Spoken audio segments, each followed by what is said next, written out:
Welcome to Threads.0. This is Dominique. And this is Bridget. This is our oral history of information. Of the Predatory Wait. Wasp. I don't even know. I don't know how to phrase what we're doing here, but yeah, no, we're examining Predatory Wasp. We have a Google Doc open. Just get your earbuds ready because this one, it's a listening exercise. I don't even know what I'm saying. Oh my goodness. we can edit this later. Yeah, let's edit this out. Okay, so here's what we wanted to start with. We're starting with a quote from Miss Taylor Swift. I'm gonna If read you it know here. us, it makes a lot of sense. Okay. Time, mystical time, cutting me open, then healing me fine. Were there clues I didn't see? And isn't it just so pretty to think all along there was some invisible string tying you to me? Ooh. So good. Um, much better, obviously, in Taylor's performance. Dom, why are we starting with this quote, in your opinion? Well, we started with the quote last time, so we had to start with one this time. Number one. Yes, But number yes, number one. two, Number two. number two, um, when we were discussing this in the first place, the song is kind of about childhood and the memory of a person who has left your life in one way or another, which we will bring up later. Um, this song isn't necessarily someone who's left your life, but it's about the invisible string that ties us all together. Mm. And I just feel that, I mean, Taylor Swift, in a lot of ways right now, she's helping me think about gender and things like that for some reason, because a lot of her songs are about being a tired woman, which is another theme. Very true. Um, and so then if you go to Predatory Wasp and look at gender, there's obviously a lot to unpack there. But yeah, so the first thing we were going to talk about, before we ask everyone, and by everyone, I mean me and Dom, to listen to Predatory Wasp in silence right now, we should talk about Ginny, who is the reason why we're even capable of having this whole discussion. Ginny introduced Dom and I think we mentioned this in the episode for We did. Majesty Snowbird, by the way. But she introduced me and Dom because we'd both gone to the same planetarium show in 2013, and we really admired her as a person and friend, because she would write just the best, like, lyrical analysis and music analysis, like breaking down the instrumentation and things like that. And it was just such a pleasure to always check in with her about, you sometimes I feel like I would mention a certain song to her and she would just absolutely go off down a route of, unpacking things A- for us. And it was something that we didn't even know was something you could do with music until we saw her doing that. And we were like, oh, this is okay. Like, this is, I would enjoy doing this. And now we have a podcast where we dissect songs bit by bit. So Yeah. there we go. Yeah, so this one's for you, Jenny. I also wanted to say, like, this is like a little bit of a weird connection, but if anyone has watched Before Sunrise, or Before Sunset, which is the two movies in that Before trilogy, the reason why I'm bringing it up is, um, at the end of it, these two people who kind of have fallen in love while walking around Vienna the whole night, they agree to meet 6 months in the future, um, and that's when the movie ends, and you don't know until you watch the sequel whether or not they met up with one another. And even though, like, the situation with Ginny is completely different, it's just a friend that we both made online and we have these message histories with her. She left Tumblr and it's kind of like, with online connection, it's almost like you never know when it's just going to be broken, that string between you and other people. Very true. Online friendships are some of my favorite things in the world, but they're so fragile. Extremely Um, fragile. and we really do miss whoever Ginny was. Um, I really just hope, sometimes I just picture, like, I hope that she's just living her best life off the internet, like somewhere writing about something, because she leaves her Tumblr is still there. She just doesn't respond. Yeah, I agree with all that. Um, Should here be where I read her tags where she yes. spoke about, Okay, yeah. so explain what these are before you read them. So, once again, she did all this lyrical analysis on all of these songs, particularly Sufjan songs, and on an audio post that she reblogged on her Tumblr like 8 years ago or something. She tagged the Predatory Wasp specifically and wrote, "There are very few songs that have emotionally affected me the way this song has. It's a song about love and loss and regret and remembering things from your childhood you wish you had held on to. You change and you put away childish things, but you wish you could go back and reclaim that innocence. And you try to tell the story, but you can't capture the essence of its importance, the way it made you feel, the way it changed you, and you left it behind only to realize now how inexorably that person and that feeling helped change the person you are now. And you're filled with such nostalgia and longing and regret for something you can never reclaim, for a story you can never tell in a way that captures the way your heart tells it to you now. I can tell you the telling gets old. There's no way to explain the simultaneous beauty and the feeling of loss for a moment you were too young to cherish, for a moment you'll keep with you for the rest of your life." Damn. That was all on one audio post. Damn. And this is just And how she would talk when she she kept that would in get the to know. tags. Yes. Yeah. I She had was to one of copy the that and put it in the body of, oh my God. she was one of the original tag authors that I really admired. Like, Yes. I used to write this much in my tags as well, but I kind of stopped because I feel like I don't know most of the people who are following me at this point, but for a while there, it was like I would just post long stories like this. I would do that too, except everything I was posting was nonsense. She was posting like, Well, I don't think that I would call it nonsense on your part, Dom. I would call it, like, whatever that emoji is with the barking, that's what yours would be, just like completely rabid. that's true. That's very true. Um, yeah, so should we listen to the song now, or do you have anything else you want to say about Ginny as Uh, our mentor? that was the biggest thing that I wanted to include. Let me just scroll down. I don't think that there's anything else that I had written down about her, so I think that that was the biggest thing that I wanted to include there. Yeah, I think one point that I want to include, actually, I just thought of it, is one of the most powerful observations she ever made to me, because it stuck with me to this day, is how the beginning and ending of Illinois involves the same piano creak. And to her interpretation, she was like, that creak is like the Big Bang, and then also like the end of the universe of the album. She was kind of like saying it's like circular, so that it's a story from start to finish or something like that.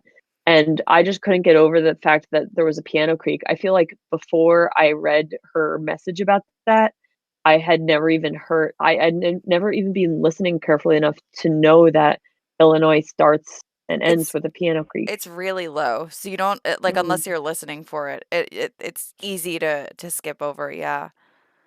Oh, also, this is like a similar thing. If you listen to, I think it's Tallahassee. Wait, let me see which song it is on Tallahassee. If you listen to it, like, really loud, you can hear someone saying "Rise Up," every measure. Yeah, it's the first song. But if you're just listening to it, like, through speakers, you don't really hear it, and there's someone going, like, rise Wait, up," or on something like that. Tallahassee the album or The Tallahassee the song. song? Yeah. Huh. It's like someone saying something and it's on repeat, but I love little tidbits like that where it's like something you normally have never noticed in a song before. I haven't listened to Tallahassee in a And while. I need to check that out. I'm interested yeah, now. sorry, we went off topic, but I love that part. Yeah. Um, okay, let's listen to the song together.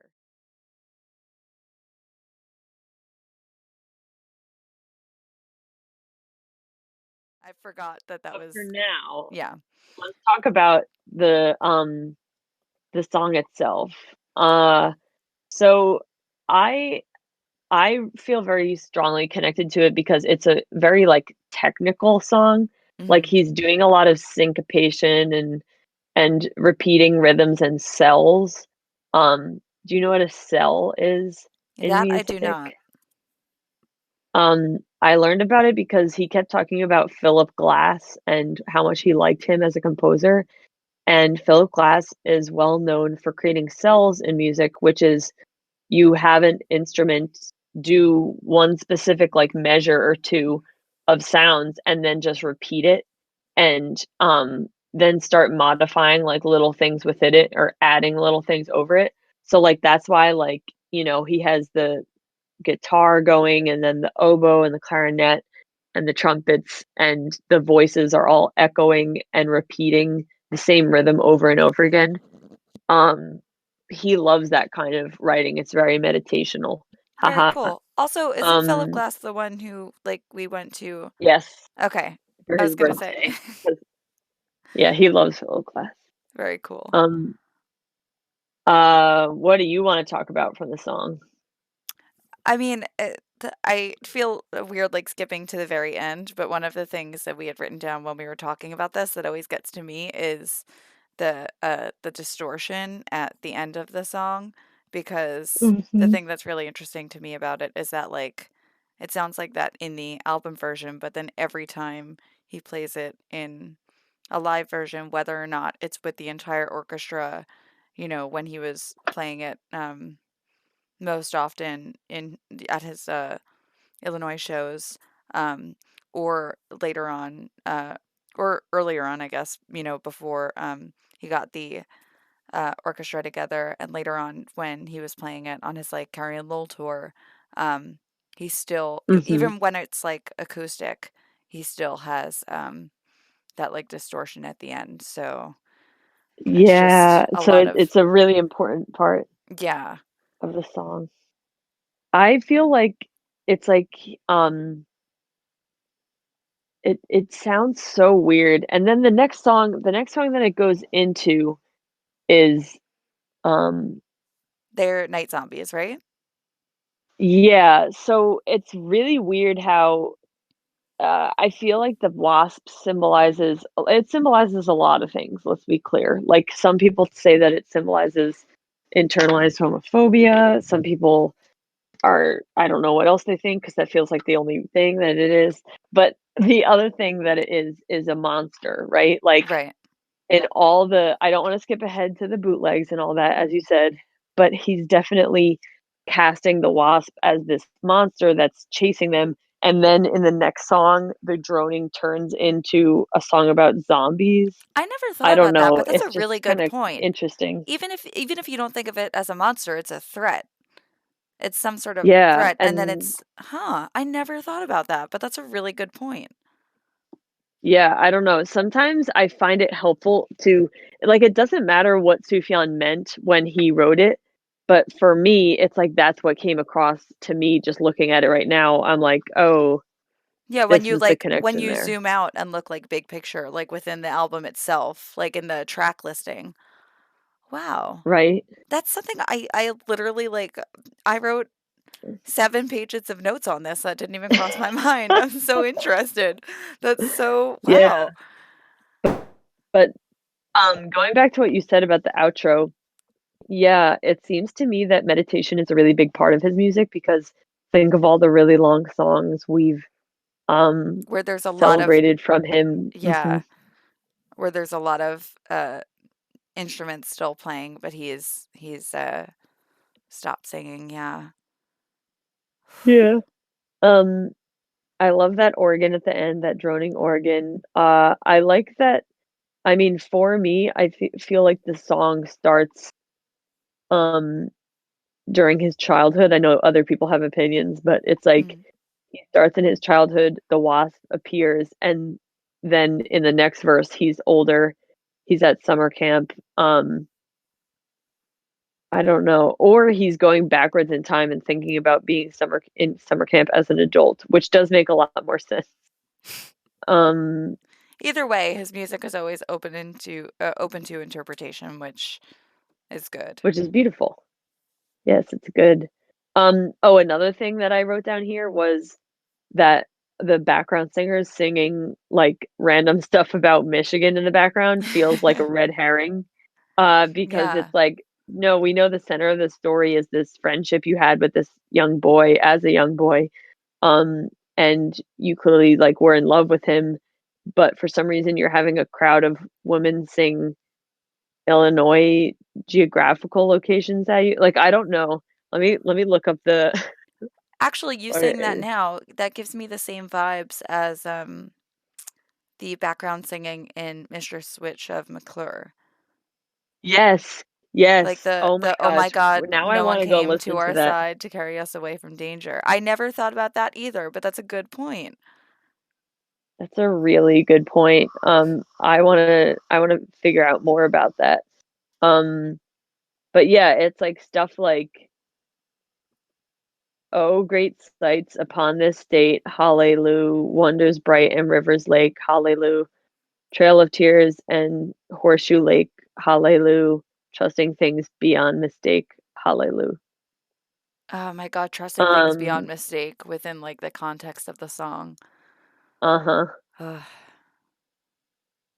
God. So then the lyrics go, Lamb of God, we sound the horn. Hallelujah, to us your ghost is born. Hallelujah. I have no idea what he's talking about with that, but Yeah, that I can't it's even just begin to pretend it's to like pretty understand. interesting that he is having, people talk like that Yeah. in the background of his um performance. So I wonder, I already brought up the wasp a little bit. Mhm. He also calls the wasp a unicorn He during one does. of his banter things, right? Should Um, I read the entire name that he calls it? Because it's, yes, let me see. He calls it, this is in 2015. Um, yes. he says, a crazy pterodactyl stinger bee black vulture butterfly unicorn.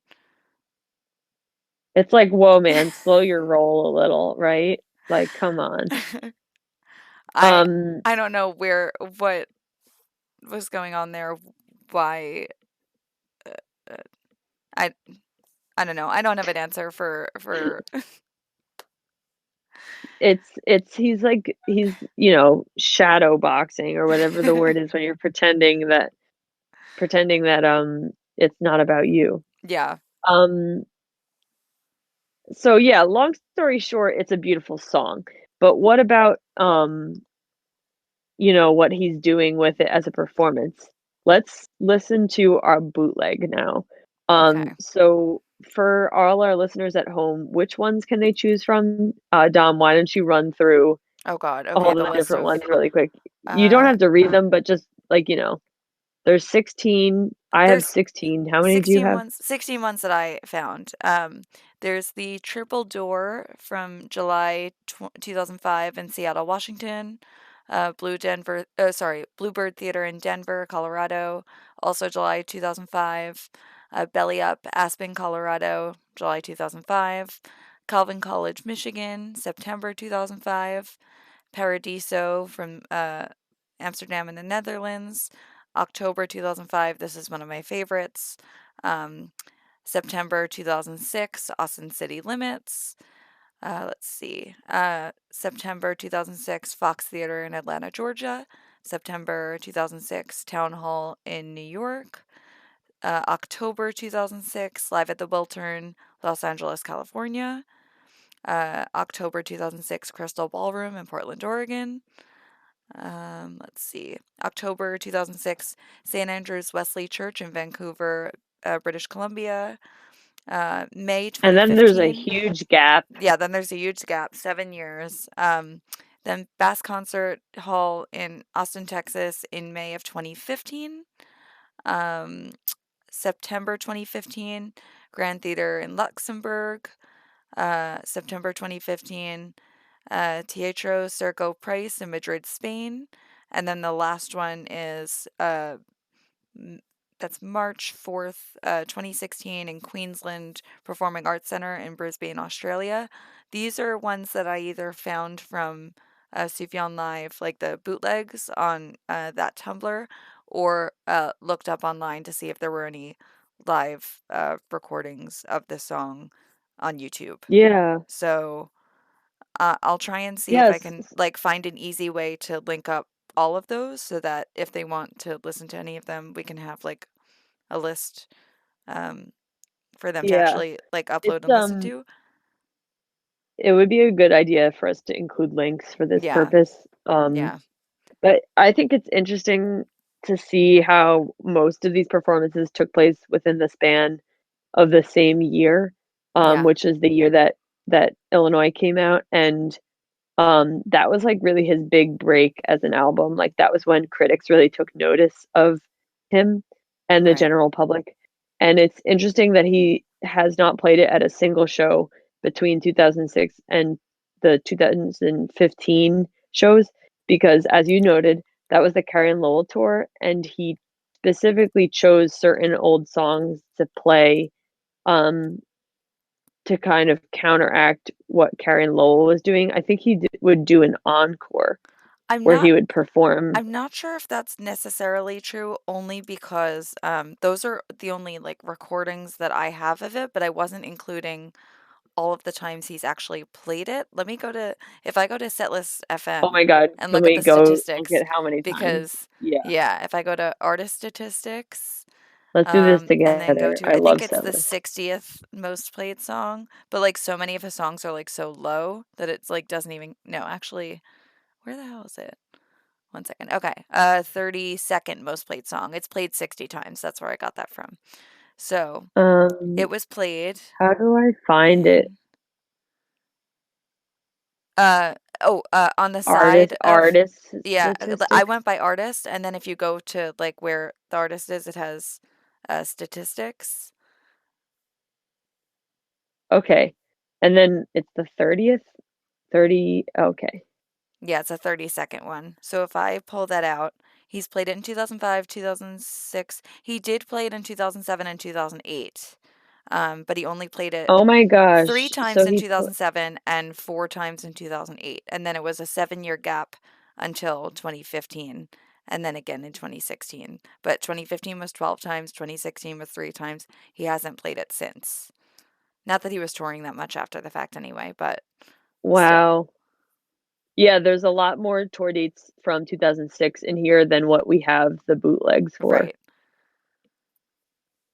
So Um, hopefully at some point someone's going to go back through their 15-year-old concert recordings and be like, "Hey, I should upload this somewhere." But oh my God. God, I hope 2006 was so. 15 years ago. That's horrifying. Yeah, that is horrifying.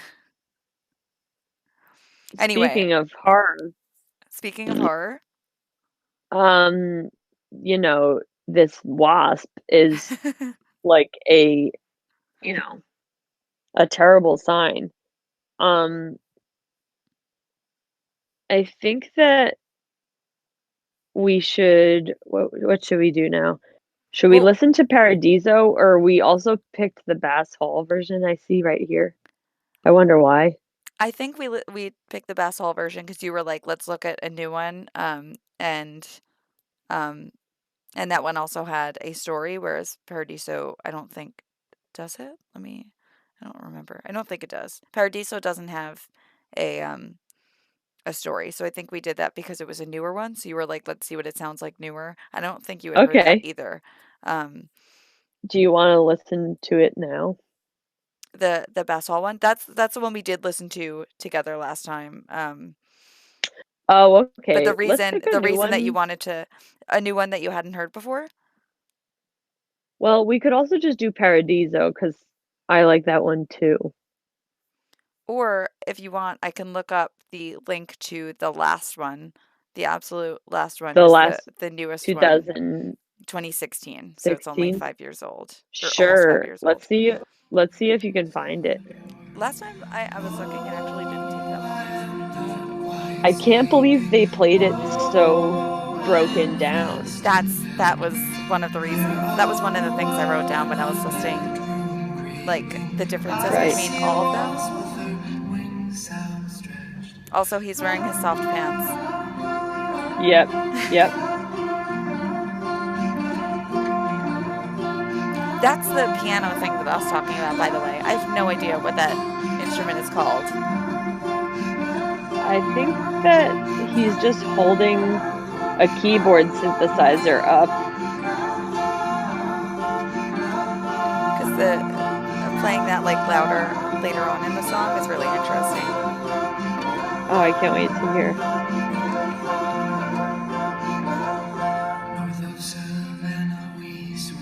That was gorgeous. They Right? did a lot of justice to that little Exactly. instrument Even though there's part. only like four of them on stage, which is so like wild to me that like you could do it with a giant orchestra full of like God knows how many people. Or just like, it's that's like versatility. I can't get over how well Sufjan is playing this very complex song, and he's not even looking at his guitar. I know. This is the part I was Oh talking my about, the god. piano. Oh my god.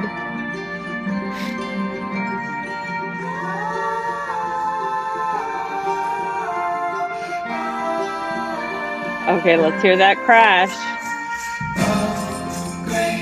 Yeah. Right? Clearly there's more people playing because there's some sort of drums, but still. Yeah, I hear sleigh bells too. You Yeah. know, I tweeted it before, I'll tweet it again. The second Sufjan adds a sleigh bell to a non-Christmas song, things are serious. That's true.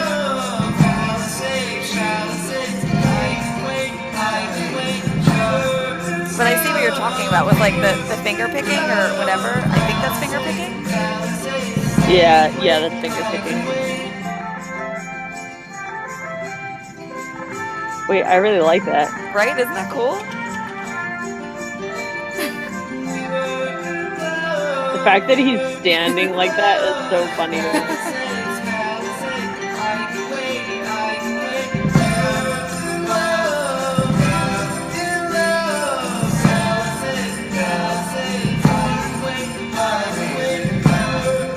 I love his voice, even though it's so particular. I know. It's so good.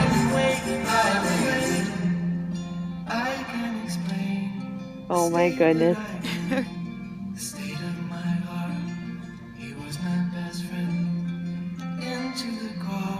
I literally can't listen to Imagine, this without yeah, just swaying back and forth. Oh my god. a It's good. just I feel like this song makes me so calm. I feel like I like am being like rocked like a baby. That's why I have to do Yes, this. It's so it's very comforting. oh my god.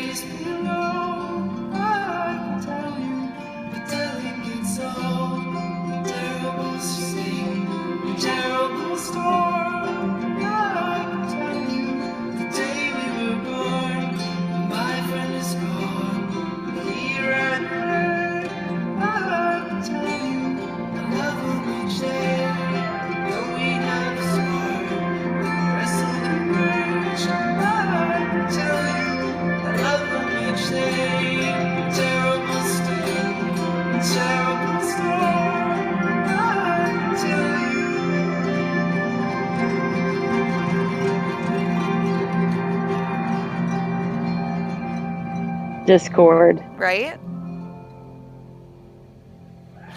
And then did you see his eyebrows go up? The face at the No, wait, and end. if you scroll down, the first comment on this YouTube video, Jacob We Jones 4 slay. years ago, there was a "We slayed this" look there at the end. This is really funny to me. There This really is so was a "We funny to slayed me. their" look at the end. He's not wrong. It's so good. I have to take a screenshot of that really quick. Hold on. Oh. Okay, back to talking about this. So that was gorgeous, first of all.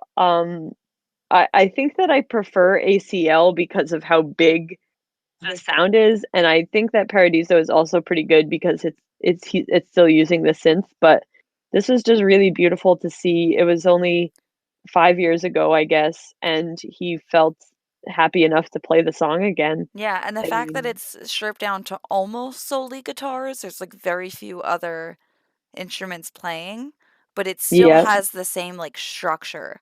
And it still makes you feel that same sort of like comfort that like the original song does, which is like a exactly. big feat, I think. Super big. Yeah. Um, so yeah, I don't know. I just encourage everyone to listen to more bootlegs because it kind of, if you know a song really well, to hear it being performed live, it adds something to it. It V- also, like, changes it, but Very much agreed. My favorite bootleg is well, I love the Austin City Limits as well, but just the sound, the background sound on Paradiso, I don't know what it is. They have these little was this me? I guess I wrote this in. The little doo-doos in the background singing towards the beginning of the song, and then at the end, normally in a lot of the other bootlegs, there's a lot of different instruments being played, but in the like I guess towards the ending of the song for the Paradiso recording, the only instrument or the uh loudest and like, it sounds like the only instrument is the piano. And for whatever reason, yes, it just like hits in a different way because it's just that instrument and not all the others. I don't know what yes, it is, but yes. it gets me every time. But Yeah, so aside so we from should listen that, to that one. yeah, but aside from that, just a lot of the other bootlegs also have these really great stories that you know, that he tells before playing the song. And I don't know, should we Yeah, is this the part where we can I read one of them aloud? yeah, Because I would 100%. love to. Which one are you planning on Like, reading? Because I this is the other thing. If you're listening to this, if you know me or you don't know me, you will probably laugh. I said I was gonna look up some I was just going to do some research when we were planning on doing this, and I decided to listen to every single recording and then transcribe every single story that he has in all of these recordings. So I typed out one, two, three, four, five. I think just five stories, but like the entire story. Most of them were 3.5 minutes long of just him speaking, so that's how much I care. um, I wanna read 2 parts aloud, and then I also just want you, Dom, if you could read out the one about the huge gun because Okay. that's one of the funniest ones. But, okay, so I'm just gonna make a couple points here that were highlighted. I think either you or I highlighted it, I don't know who. Both of us, I think. But down at the Bass Concert Hall, so the one that we were just, um, talking about before, he says that the kid's name was Muppet, which In every for other some reason story, I he's find always really said funny. Franco. Franco. His name is Franco in every single other story, and for some reason he decides to say that his name was Muppet. Um, the second thing I wanted to read was, um, he's talking, okay, so for people who haven't listened to these stories before, he basically tells a fictionalized version of the autobiographical story that this song is about meeting a friend at summer camp and having an incredible connection with him that was then cut short, but you still love that person. Which I kind of define under the umbrella term of queer friendship. I'm not saying it wasn't romantic because I think it was romantic. He kisses him in the song. Um, but I think that it's like it's two young boys. Like it's not like this like incredible iconic love story. Like they're too young to even know what love is, but he's writing it looking back on that and seeing how that was being in love with a friend. Um, It was formative. yes, very formative. Yeah. And so the part that I was gonna read that made me laugh was in this story, he makes it really funny, even though it's a very dramatic story. So in this one, The Live at the Wiltern, he says, um, "We were out camping once and we had to stay in these tents and I couldn't sleep very well. And there were always bugs in these tents. And we just started shaking around and we had to go outside for a while and shake off the bugs. They were chasing us. Like, what is this? They were mosquitoes, we think. We weren't quite sure. They could have been spiders or scorpions. We kind of got lost and were so far away from the camp. Suddenly, we saw this waterfall, and it was night, and there was a moon, and then there were all these crows, and we saw vultures, and we thought, "That's not good." Like, what? Like, that's his preamble to the wasp actually appearing. So Then it's kind of like a tall tale. yeah, then he describes the Um wasp in this same story and says it had fangs and 6 tongues that were coming out of its mouth shooting fire. It's like it sounds like a monster out of Revelations, which is what I wrote here because it's, like, so weird. It's like the end of the world just to get a crush on your friend. But the part that I really wanted to read out loud was, hold on. Okay, it's the 2006 one from St. Andrew's Wesley Church in Vancouver, um, because he just says such beautiful things about Franco, that kid. Um I met this kid there and his name was Franco, and he was kind of an outcast because he had really big ears and buck teeth and was skinny. But he had this incredible laugh. It was the most gregarious, most mysterious, supernatural laugh I'd ever heard, and it made all heads turn every time. It was so thrilling and joyful and so musical as well. It was like John Phillips marching band kind of laugh. Um, I think this is so beautiful. So he's giving, like, a lot of information here, and it feels very sincere, like, he was just struck by Franco's laughter, and later on in the story, he says Franco started laughing at it being the wasp, and then he says, "I don't know why, I guess he thought it was a pterodactyl." So it's so weird.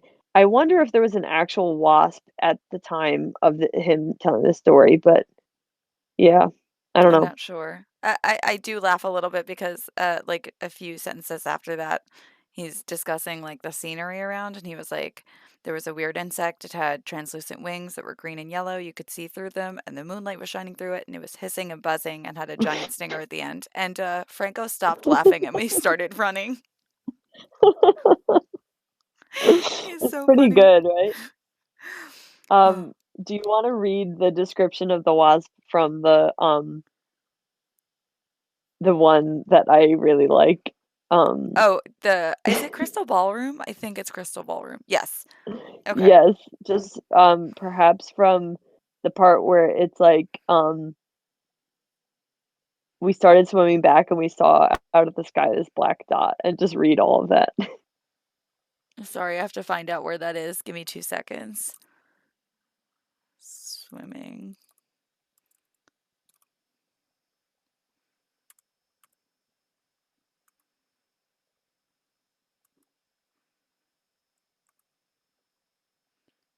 Okay, here we go. And we got to one end and we started swimming back and we saw out of the sky this black dot and it was getting closer and closer. And I was like, hey, Franco, look at this UFO. And he was like, that's not a UFO. And it got closer and closer. And I said, I think that's an airplane. And he said, that's not an airplane. And I said, actually, I think that's a pterodactyl. And it seriously looked like it. It had these huge wings and a long tail with a little hammer at the end and a big beak. And he was like, "Holy crap, you're right. It's a pterodactyl." So we swam so fast, but it kept coming nearer and nearer, and we could hear it above us. It was making a kind of fluttering, buzzing noise, and when I looked behind my shoulders, I saw that it was actually striped. It was striped black and yellow, and it looked kind of like a bee, and it made this hissing, buzzing sound, and it was snapping at us, and it had claws and a giant gun, and it was shooting at us. Okay, the when he finally reaches the part where he adds a gun, that's when you really understand that he's exaggerating the story, but every single sentence up to this point has also clearly been so far exaggerated, and I just love it. I think it's just very clever way of talking about his song. The emphasis he puts on gun is so funny, which again, we Yes. just really encourage everyone to listen to all of these bootlegs and like listen to the stories told from him himself because he's very, very funny. Yes. Um, oh my God, it's so funny. Um, okay, so the next thing that I wanted to talk about was um I think the narrative, which we're kind of talking about now anyway from the bootlegs. Right. I just really like how the story changes every time because it is a story, like I know that it's really important to a lot of people that this song is autobiographical. I really do understand that. Like, a lot of people have experienced this. I feel like I've experienced it in a way where you lose someone that you wanted to keep in your life and you don't know how to get them back because it's not as easy as just, calling a number or sending an email. Sometimes you don't even have that stuff, or it happened before the internet, or Or you or bumped you into have that you someone. reach out and they don't reach back. There's. Exactly, that happens, and it's not always malicious. Sometimes people just are so busy with their lives. But I mean, I think of Ginny with this. I think of many friends that I've just fallen out of touch with, and how I still love them in my own way. And to me, this song is about capturing that feeling. Yeah. And it doesn't have to be Sufjan just like all about how Sufjan it identifies a certain way or whatever anyone wants to do. It's like, to me, it's like this beautiful, like, queer story that he's aware of, that he's be revealing very vulnerable information, so he jokes about it? Yeah. You have a little bit somewhere in our Threads podcast doc where it's subtext is up to the reader, not the author. Like he puts out this Mm, story, this thing that's like semi autobiographical, but clearly he's putting a lot in there that's like exaggerating the truth, and it's like it's there to like take what you want from it and to apply it, you know, in whatever way you can. yeah, yeah, it's your subtext. Yeah. Um, And the your people the interpretation, people yeah. who aren't although we can all agree that the people who aren't allowed to have interpretations are the people like, that you mentioned down at the, one of your Carol files. You're talking about how people are posting about it and commenting, "This can't be from a boy's point of view because Sufjan sings folk songs, and folk is about coming up with stories, so because of this, it must be a girl's point of view." Yeah, Um, which Almost like, that whole Taylor Swift thing where people were saying that Betty song was, like, just from a different point of view. It's just like, I feel like you're reaching. Like, come on. It's so obvious that in this song, Predatory Wasp, it's a man singing about his boyhood crush in United Methodist summer camp. And that's there are just people who makes were like sense. there are people who are like clearly this is a female narrator because of um but the leg warmers, which like like come on. It As if just only girls wear leg warmers. I don't know. Um, yeah. Okay, I want to read some of the messages that I got about Predatory Wasp and what it means to people. yeah, Um, so here I go. Where did I paste those? towards the very bottom. Okay. So this is from Anonymous. Um, or actually, wait, let me start from the bottom. So, okay. So, a good visual aid, .tumblr.com, a good visual aid said, um, read the Predatory Wasp with the Palisades. Content warning, this is a sad story. Um, when I was 9, one of my best friends died.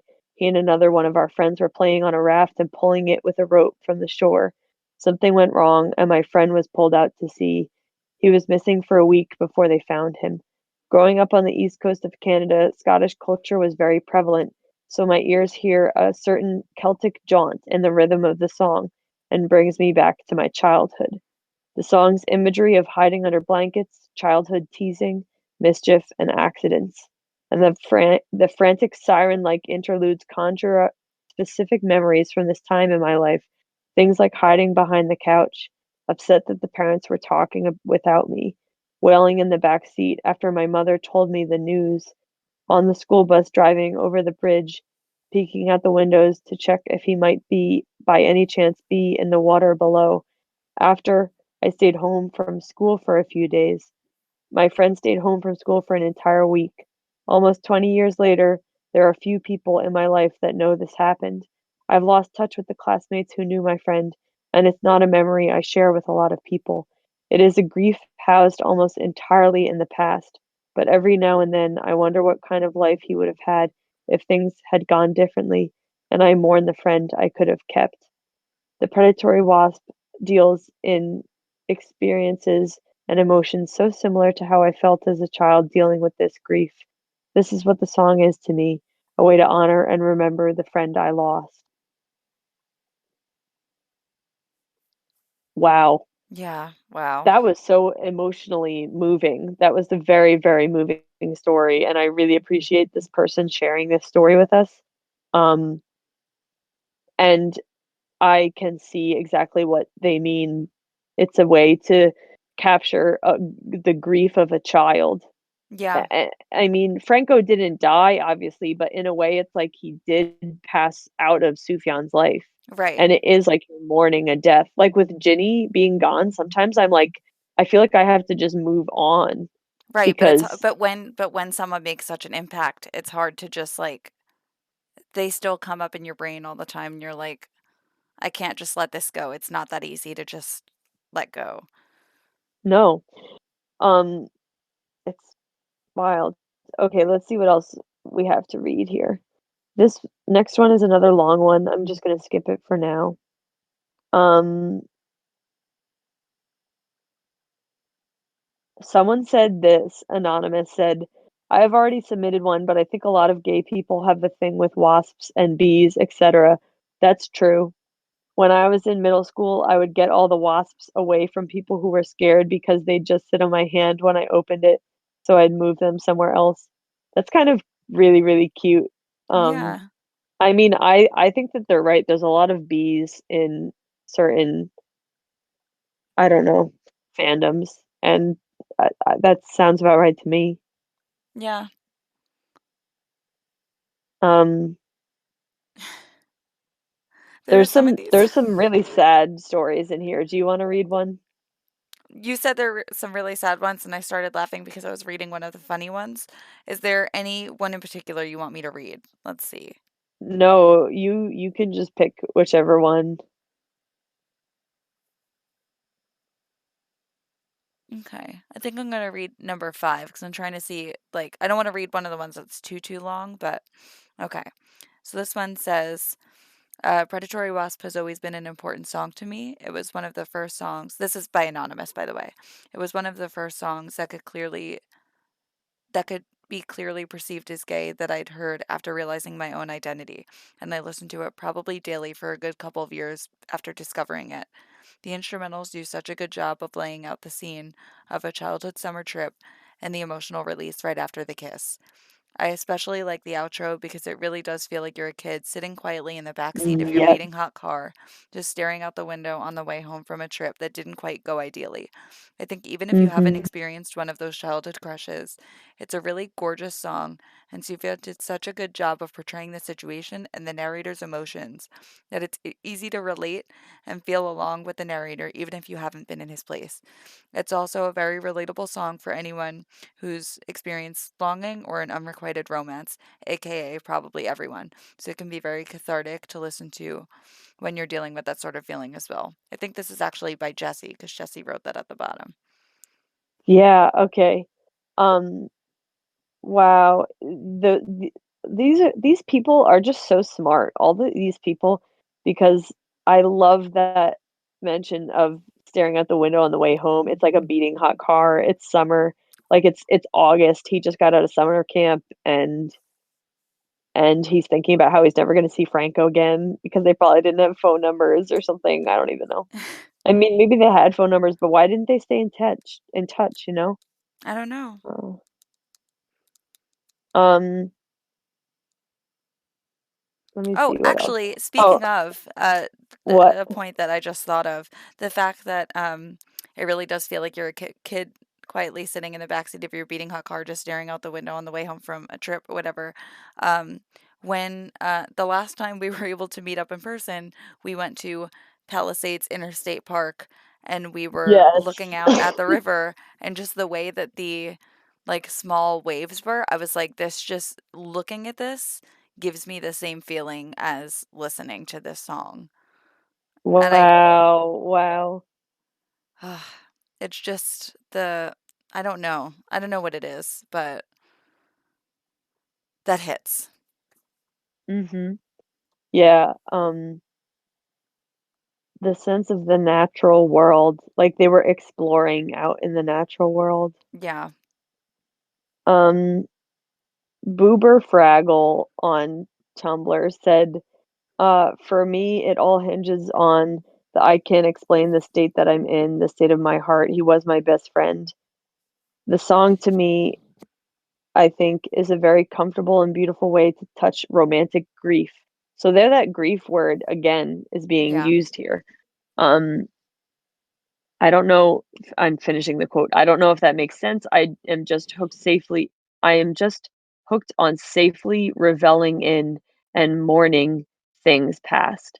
So this idea that, you know, you have this comfort. It's like grieving a lost love is actually helpful to you. It's not something that you need to be ashamed of. Right. Um, that word grief, I'm gonna write that down because that's the second person that said that. Here's a funny one. Kaswal Khan said, when Sufyan said, "Oh God, what if my love for men is predatory the way Christ's love is for me is," my brain and dick exploded.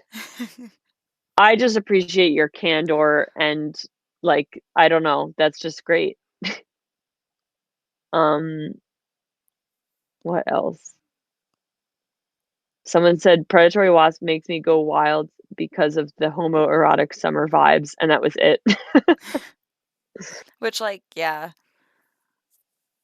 Um, I kind of want to read what Skyberia wrote a little bit, but I'm just going to skim parts of it. Um,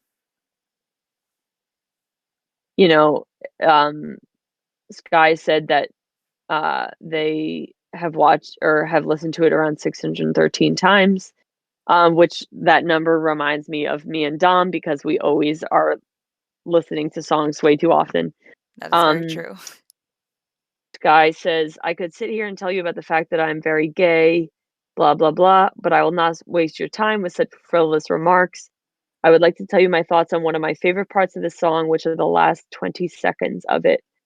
Um, the rest of the song is whimsical, comfortable, folky goodness. The last 20 seconds are a somewhat chaotic cacophony of instruments all coming together to make a droning sound, which could be compared to white noise or the furious buzzing of a wasp. It comes in rather abruptly, completely contradicting the warmth of the rest of the song. I don't even feel like I think I should just paste all this in the comment section of this video because this is so good. These It's responses from extremely people. good.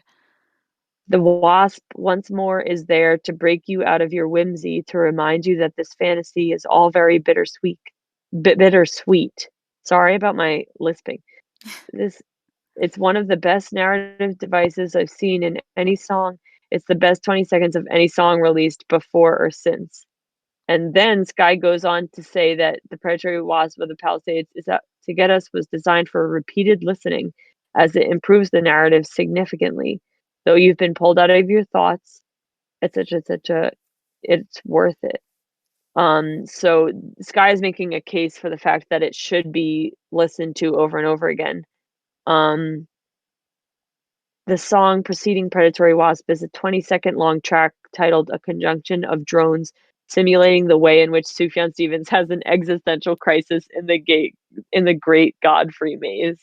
If you take the time to listen, you might come to find that it sounds strangely familiar because it's nearly the exact same as the last 20 seconds of Predatory Wasp. The same droning sound, the same buzzing. And Dom, what does this remind you of? It reminds me of the fact that there's a piano creak at the beginning of the album, and there's Yes. another piano creak at the end of the album. Yeah, bookmarking just the song within the album. Oh my God. So Sky, thank you for all your thoughts. That's such a valuable thing. And maybe I don't that's even why know if when you these were people are going asking to me listen to this. what part of the song I wanted to think of, the thing that gets to me the most is that, you know, chaotic sound at the end because Yep. I never thought of it like in terms of a narrative device, but that's a really good way to I put feel it. like I feel like the this whole album, it's a concept album, and he was a short story writer, so it just makes sense for it to be all part of the same story, which is what I'm trying to do with the Ascension right now, by the way. I'm trying to come up with a story that goes from one end to the other that's fictionalized and not just Sufjan having fun with synthesizers. I'd love Someone to hear that when also, you're, when yeah, you right. figure out more about it. Um, Someone else noted that at one point they left their screen unlocked and their homophobic mother went through her phone and found out she's a lesbian. Um, and I'll quote from the text here. So I just went to hide somewhere and honestly listened to that song on repeat in the dark, crying. LOL. It's chill though. Looking forward to the podcast though. Song has bars. Song does have bars. um, Someone else said that they got into Sufjan while in high school and would have to drive up to an overnight arts camp and would listen to this song. And also mentions that at the camp, they did have a camp romance with another boy there who was a dancer and was gorgeous and sweet. Um, Quoting, don't know what he's doing now, 7 years on, but he was the first boy to like reciprocate affection from me at all. So Predatory Wasp just strikes a special nerve. I can That's so imagine. beautiful. And this is the last one that I'll read. This person said, Fellas, is it gay to stare longingly at your best friend while he gets absolutely annihilated by a wasp? Okay, no? Okay, phew. Wait, what's that on the length of my arm? um, I'm just, thank you for letting me read those. I just really like the idea of gathering together like any fan's thoughts about this song because a lot of people think it's one of his best songs of all time. I think his best song of all time is Impossible Soul, but that's because, I have a vested interest in dance pop. Um, Fair. I have like a five like top of them that there's none of them they're like in one, two, three, or four. They're all like at the same level, and this is one of them. See, I feel that as well. Like I feel like just naming the best song of all time isn't even that exciting, like but we do have our faves. Yeah, it also for me always depends on like what I'm in the mood for as well. Like Yeah. and like not even what I'm in the mood for, but what mood I'm in if I'm willing to listen to something that's a little sad, a little happy, a little dancey. It depends. So, Yeah. but I'm almost always in the mood to Yeah, listen it to this does. song is the point. Mhm. Um so yeah, I mean, I feel like I have nothing else left to say on this topic other than I feel that, you know, it's really, really nice to have this song. I'm really glad that he wrote it because I feel the same way as you. I feel comforted by it anytime I listen. And I don't know, I just really like the fact that the wasp has a huge gun and is just shooting them. I just think of that all the time. Dom, do you have anything else left you'd like to say? I was trying to go back through all of my notes and see if there was anything in particular that I wanted to to like bring up. Let's see.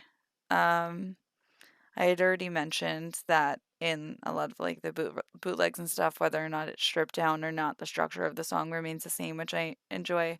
And I like the fact that that structure of the song always includes a distortion of the end. I never thought of the distortion as a narrative device that sounds like, a wasp buzzing, but I think I'm like galaxy brain right now. I can't stop thinking about that. That's so That's interesting. that's that's It's Sky, yeah. that's Sky, so I know Sky from the zine. Sky it's submitted it's so interesting drawings and for the so zine. awesome, and I'm gonna be thinking about that like every time I listen to it now, and I want to listen to a conjunction of drones as well because I I haven't think listened to that in a while. once I get off this call with you, I'm literally gonna go listen to the part. I mean, it's like I subconsciously have noticed it before that it's the same droning on either side, but I've never said to myself, this is a story and it's meant to be repeated. Right. So that's so cool, Sky. Yeah. Yeah. I'm still going through my things. I did write a note about the Austin City Limits version, which is the strings playing over the piano. Um, in that version, rang a bell when I was listening to America. In America, it's layers of like vocals on top of piano, but that had the same Yeah. sort of vibe to me. The vocals over piano as opposed to the strings over piano. I remember when I first heard America, I texted Bridget like during my first listen, and I was like, "What does this sound like to me?" And then I was like, "Oh my God, like I'm hearing Austin City Limits in my brain," and she agreed. Um, let's see, is there anything else? Oh, also just a weird little thing in the Austin City Limits. I think it's the Austin City Limits version. I think he was saying that this is like one of the theme songs for that tour, but he he then says in Majesty Snowbird 22 days later that that was the theme song of the tour. So I was like, okay, interesting. That like he never said that there were multiple themes. He just kind of like picked it out there. I don't know. I don't know. That's just something that I'm thinking about. I have no like point to make I about it. mean, I mean, it makes sense because he kind of does just make bullshit up on the spot, and he was wearing wings throughout the tour, and the wings, it's like Could Majesty be a Snowbird, snowbird but the wing. wasp. Yeah. It could be a He's wasp. obsessed with anything And that can fly. I I I really relate to him about that, like things that can fly because wings are like such a beautiful trope. Um, and he truly got his wish when he decided to, be an angel for the Seven Swans tour. Yeah. Um, God, I remember going and watching bootleg videos of that concert and thinking like how badly I wanted to see it in person, and I did with you. Um, and how important that is to me. Oh, Wow. so um the only other thing is when he played the Bass Concert Hall in Austin, Texas in 2015. Um at the end of the story that he says, which I think is the only story that I have a record of after like 2006 or whatever. Um Right. He was saying, anyway, to this day, I'm a little flingy around streetlights and kites because I'm worried that the predatory wasp will come and get me. I have to warn you, I haven't played this in like 8 years, so this song is from 1986. So he's like, even referring Oh back my to like God. a year of like that could have possibly been when this quote unquote took place. 1980, 1986. It's so weird that he says the song is that old, but he definitely didn't write it at age 11. Right. So I guess is he saying that like the story is that old? It's Wow. possible, although in most of the other recordings that I have, he was like, this happened when I was 8 or 9. So, like, again, just proof of the exaggeration of everything, where, like, he's a private person. He doesn't want to, he's not just going to, like, write out his entire diary and then, like, put it out there. It's still, you know, he still keeps stuff to himself. Yeah. And good for him. Yeah, that's totally Um, respectful. Let's see. I I think feel I am looking respectfully at his work. I think that's all. The only I think that's all of the notes that I had listed. Yeah, I I just hope to be as expressive as him Yeah, whenever I have the need to, you know? yeah. Anyway, I guess my only other thank point you once is the again, Sufyan. the only other point I have is the text that I sent you guys when I said, "Why did anyone try and release anything else after Stephen released the Predatory Wasp? Like, what was the point?" And our friend Melanie responded with, There "Dom was no coming in need. hot with the facts." And it is the facts because Oh, it's just I such a story. I What? totally forgot about the last point, which I was like, we have to include this. Of course, at some point we were going to make a thread or, a podcast episode about this. It was inevitable because 4 years ago, I went to Bridget's apartment and we made predatory wasp themed drinks. So Oh, like yeah. this was absolutely meant to Wait, happen. how did we even what was the drink based on? I don't even know where that is. I don't know. Um, We had I walked into your house and you had like 20 tabs open and one of them was that. I know we had to go out and buy the ingredients in order to make it. And we had that drink and a drink based on Vesuvius. And we gotta do that again once all of this is done, you know? I would like to. The Vesuvius one kind of tasted like dirt, I remember, and I was like, is this on purpose because of like the volcano? Oh my Um, god, yeah, we didn't strain it properly. Dude, but next time you come over after COVID, I'll give you a properly strained drink because that was the problem with it. I would love that. Although I remember the predatory wasp one, there was just like I remember drinking it and being like, "Huh, there's a little bit of like I feel like some sort of aftertaste." And you were like, "That's probably the sting at the end." And I was like, "Oh my God, great point." Oh my god. So yeah, my point was Awful. it was inevitable that we were going to do this podcast because these are like this is who we are.